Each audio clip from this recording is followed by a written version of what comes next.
Buenas noches, queridos hermanos. Damos gracias a Dios porque una vez más podemos estar compartiendo su palabra y continuando con el libro de los Salmos, y en esta oportunidad lo vamos a hacer con el Salmo 23 y vamos a leerlo. Dice así: Jehová es mi pastor, nada me faltará. En lugares de delicados pastos me hará descansar. Junto a agua de reposo me pastoreará. Confortará mi alma. Me guiará por sendas de justicia por amor de su nombre. Aunque ande en valle de sombra de muerte, no temeré mal alguno, porque tú estarás conmigo. Tu vara y tu cayado me infundirán aliento. Aderezas mesas delante de mí en presencia de mis angustiadores. Unges mi cabeza con aceite. Mi copa está rebosando. Ciertamente el bien y la misericordia me seguirán todos los días de mi vida, y en la casa de Jehová moraré por largos días. Mi primer encuentro con el Salmo 23 fue en la escuela dominical, donde mi maestra de la escuelita me lo enseñó y yo lo aprendí de memoria, y recibí un premio por decirlo todo corrido. Por ahí no entendía bien el significado completo de este salmo, pero me acompañó el resto de mi vida y siempre estuvo en mi corazón y en mi mente.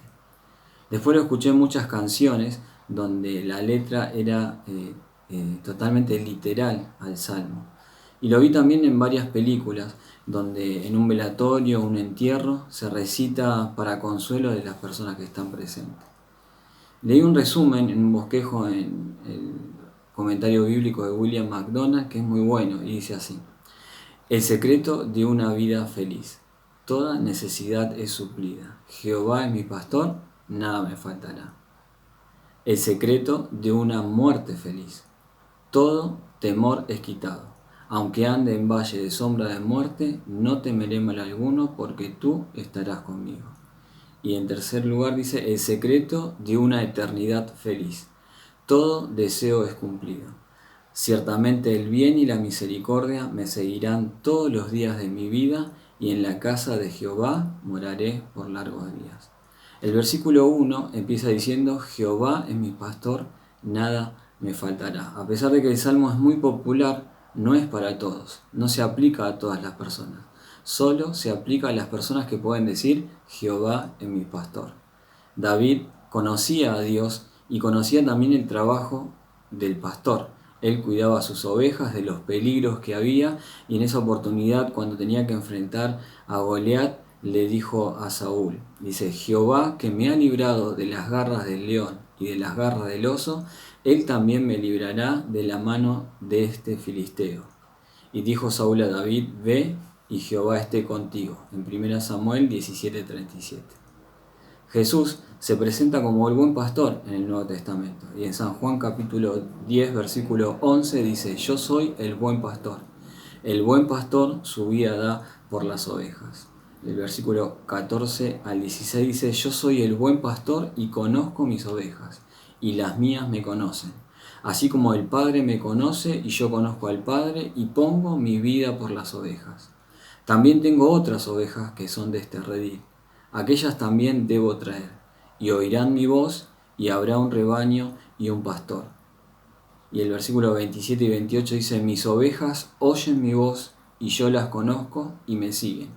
Y yo les doy vida eterna, y no perecerán jamás, ni nadie las arrebatará de mi mano. Para que este salmo pueda aplicarse a nuestra vida, debemos tener un pastor como lo tenía David. Jehová era el pastor de David. Jesús es nuestro pastor. Él dio su vida por nosotros. Él murió en la cruz llevando el pecado de todos nosotros, ocupando nuestro lugar. Y resucitó al tercer día para darnos vida a todos aquellos que creemos en Él. Él conoce a sus ovejas y sus ovejas lo conocen a Él. Ahí habla de una relación. Así como el Padre y Jesús tenían una relación, así también las ovejas con el pastor que es Jesús tenemos una relación. También hay otras ovejas que hay que traer. Para ellos deben oír la voz de Jesús y deben seguirlo. La vida eterna y es lo que promete el Señor Jesús a todos aquellos que creen en Él. Y acá hay algo que quería destacar: oír la voz de Dios, conocer a nuestro Dios, seguir a nuestro Dios. Jehová mi pastor, Jesús es nuestro pastor, y nada nos va a faltar si es nuestro pastor, nuestro Señor. En los versículos 2 y 3 dice: en lugares de delicados pastos me hará descansar, junto a agua de reposo me pastoreará, confortará mi alma, me guiará por sendas de justicia por amor de su nombre. Aquí nos está hablando de que este pastor nos va a guiar, nos va a alimentar y nos va a cuidar. Nos va a dar un descanso, dice. También dice: confortará mi alma. Cuando habla de confortar, habla de una restauración. Y nos guía para que nosotros podamos ser alimentadas y cuidadas por Él.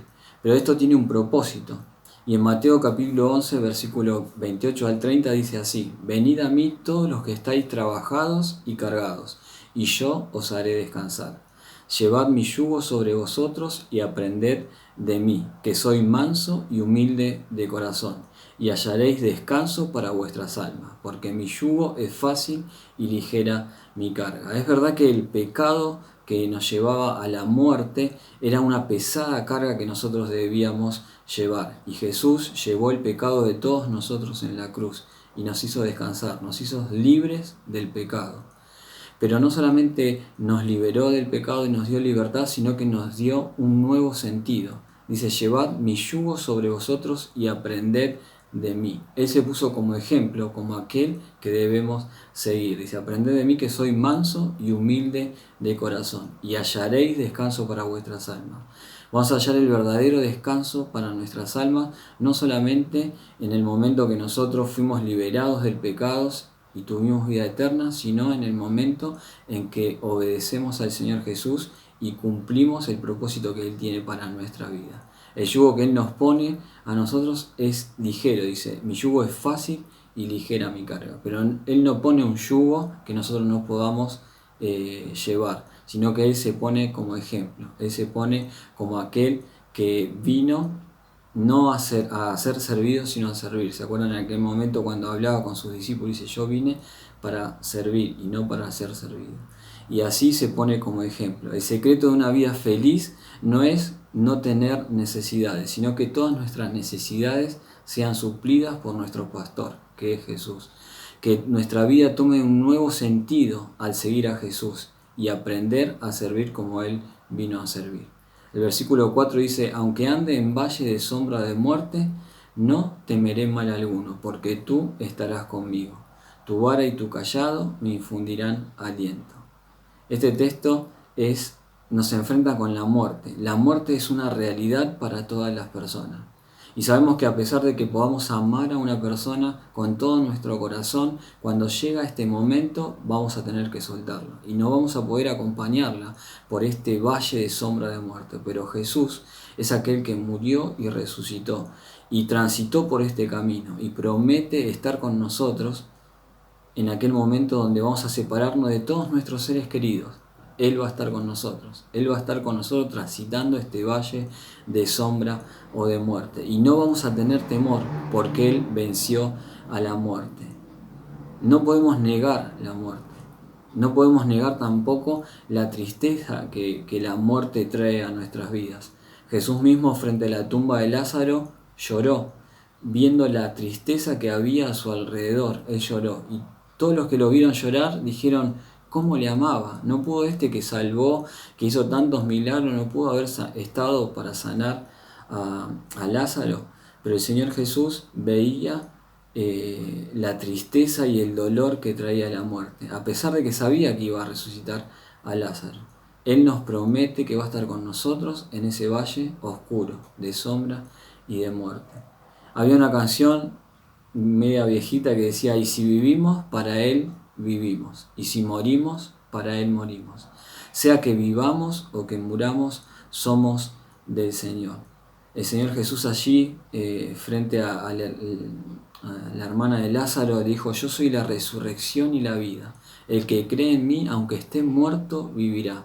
Y todo aquel que vive y cree en mí, no morirá eternamente. ¿Crees esto?, le dijo a la hermana de Lázaro.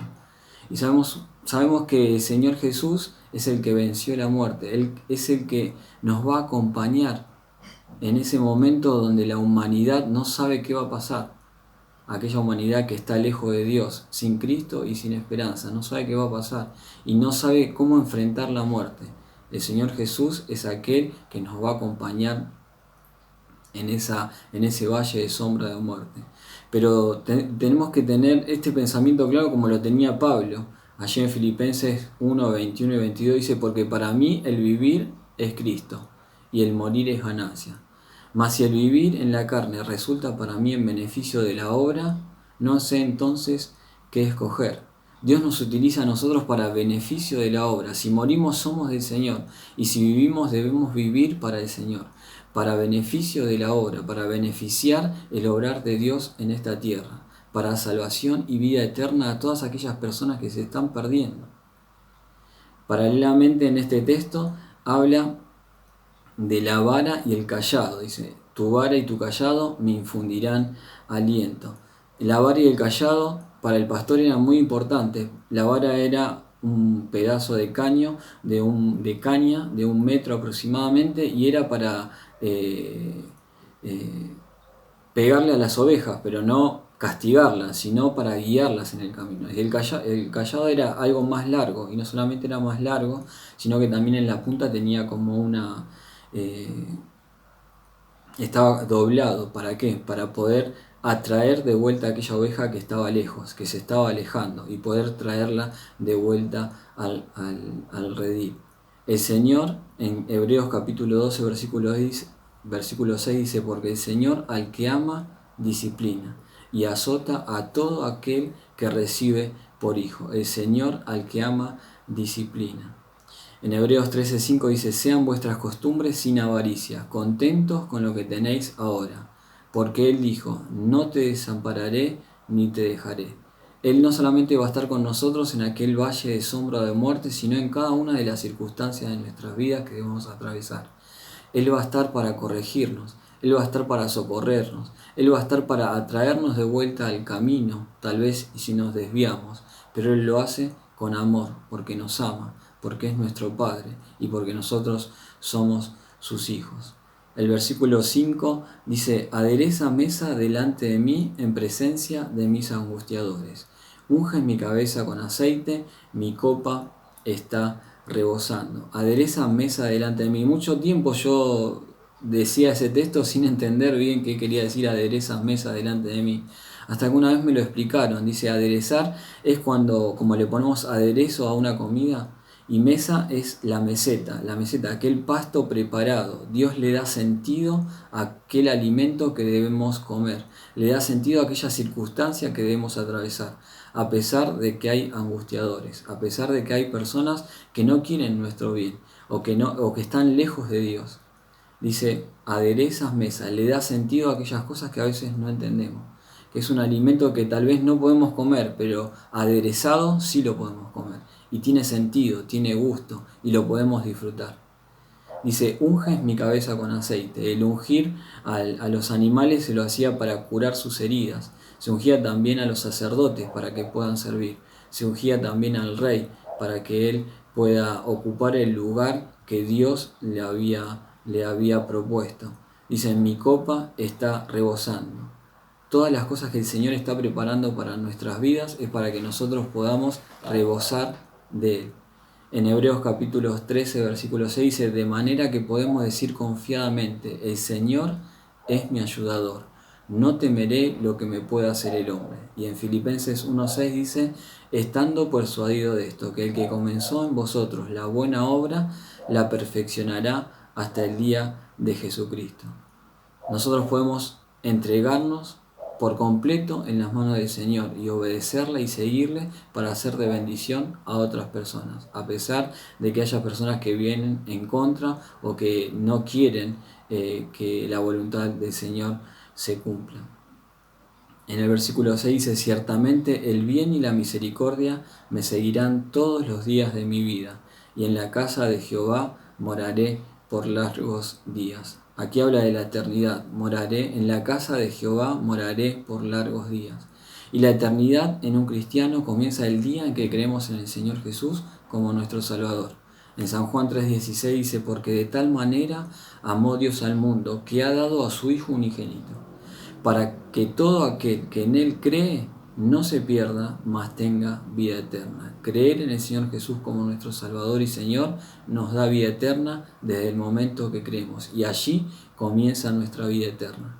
Y allí podemos ver, y en la casa de Jehová moraré por largos días. Pero dice al principio del versículo, dice: ciertamente el bien y la misericordia me seguirán todos los días de mi vida. El comienzo de nuestra vida eterna y todos los días de nuestras vidas, el bien y la misericordia nos van a seguir. El bien, cosas buenas, cosas que Dios preparó para que nosotros anduviésemos en ellas. ¿Se acuerdan allí? En Efesios 2:10 dice: porque somos hechura suya, creados en Cristo Jesús para buenas obras, las cuales Dios preparó de antemano para que anduviésemos en ellas. Dios prepara las obras que nosotros debemos hacer. Y nosotros podemos, desde el día que comienza nuestra eternidad, desde el día que nosotros confiamos en Jesús como nuestro Salvador, podemos andar, como dice allí el texto: el bien y la misericordia nos seguirán todos los días de nuestra vida. El bien y la misericordia. El bien no solamente es para mí, sino para aquellos que me rodean. Y Jesús se puso como ejemplo. Pablo también había entendido esto, y allí en 1 Corintios 11:1 dice: sed imitadores de mí, así como yo de Cristo. Y a los Gálatas Pablo describe en el capítulo 6, versículo 10: así que según tengamos oportunidad, hagamos bien a todos, y mayormente a los de la familia de la fe. Tenemos una oportunidad de hacer algo bueno, hagámoslo. A todos los que podamos hacerle algún bien, hagámoslo. ¿Por qué? Porque el bien y la misericordia nos seguirán todos los días de nuestra vida, hasta la eternidad. Pero dice mayormente a los de la familia de la fe.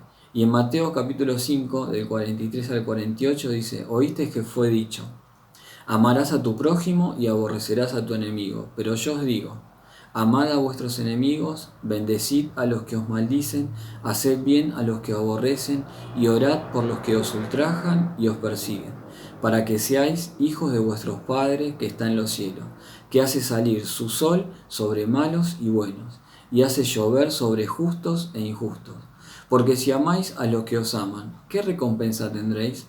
¿No hacen también lo mismo los publicanos? Y si saludáis a vuestros hermanos solamente, ¿qué hacéis de más? ¿No hacen también así los gentiles? Sed pues vosotros perfectos, como vuestro Padre que está en los cielos es perfecto.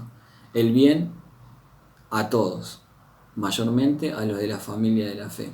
Pero la misericordia tiene que ir también con aquellas personas que no son muy agradables, que son nuestros enemigos, que son aquellas personas que van en contra de las cosas que a veces pensamos o hacemos. También a ellos debemos hacerle el bien. Todos los beneficios recibidos y prometidos en este salmo no son un fin en sí mismo, sino para que nosotros podamos ser bendecidos y bendecir a otras personas, y que ellos puedan encontrar al gran pastor que nosotros encontramos, que nos amó y que murió por cada uno de nosotros, que suple todas nuestras necesidades, que nos guía, nos corrige en amor, dando un propósito de valor eterno y sentido a nuestras vidas, y nos prepara para estar una eternidad en su casa, donde, como dice en Apocalipsis 21:4, enjugará Dios toda lágrima de los ojos de ellos, y no habrá muerte, ni habrá más llanto, ni clamor, ni dolor, porque las primeras cosas pasaron. Espero que estos pocos pensamientos hayan sido de bendición para ustedes, como lo fue también para mi vida. Buenas noches y que Dios los bendiga.